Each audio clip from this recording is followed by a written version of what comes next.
Hello, আসসালামু আলাইকুম। আজ আমি রান্না করব মাছের মাথা দিয়ে কাঁচকলার তরকারি। এখন আমি লবণ আর হলুদ দিয়ে মাছের মাথাগুলো ভালো করে মাখিয়ে নেব।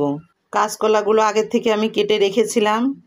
লবণ আর হলুদ দিয়ে কাঁচকলাগুলো আমি ভালো করে মাখিয়ে নেব, যাতে কলার কষটা বের হয়ে যায়। ফ্রাই প্যানটি গরম করে তেল দিয়ে একটা একটা করে মাছের মাথাগুলো দিয়ে দেব। তেল ভালোভাবে গরম হলেই মাছের মাথা ছাড়তে হবে, না হলে মাছ উল্টাতে গেলে মাছের মাথাগুলো ভেঙে যাবে।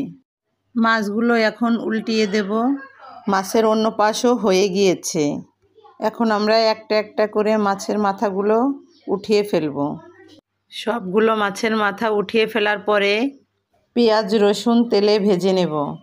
একটু বাদামি কালার করে নেব। বাদামি কালার প্রায় হয়ে এসেছে। এখন আমি জিরা দিয়ে দিব। জিরাটা 1 মিনিটের মতন ভাজা হয়ে গেলে পেঁয়াজ রসুন জিরা আমি সবগুলো উঠিয়ে ফেলব। আমাদের এলাকায় এটাকে ফুরানি বলে। আপনাদের এলাকায় এটাকে কি বলে কমেন্ট বক্সে জানিয়ে যাবেন। এখন কলাগুলো আমি লবণ হলুদ দিয়ে মেখে রেখেছিলাম। এখন ভালো করে পানি দিয়ে এটা ধুয়ে নিতে হবে, যাতে কষটা বের হয়ে যায়। কলাগুলো ভালো করে ধোয়া হয়ে গিয়েছে। এখন ফ্রাই প্যানে তেল দিয়ে দেব। তেল গরম হয়ে গেলে মরিচ দিয়ে দেব। 2 চামচ ধনের গুঁড়ো দিয়ে দেব। কিছুটা জিরের গুঁড়ো দিয়ে দেব। 2 চামচ লবণ দেব। 2 চামচ হলুদ দেব।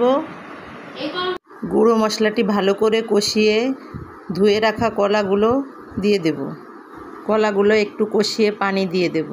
এখন ভেজে রাখা মশলাটি আমি শিলপাটায় বেটে নেব। মশলা বাটা কমপ্লিট হয়ে গিয়েছে। তরকারিতে মাছগুলো দিয়ে মশলাটাও দিয়ে দেব। হয়ে গেছে আমার কাঁচকলার তরকারি। সবাই ভালো থাকবেন, সুস্থ থাকবেন। আল্লাহ হাফেজ।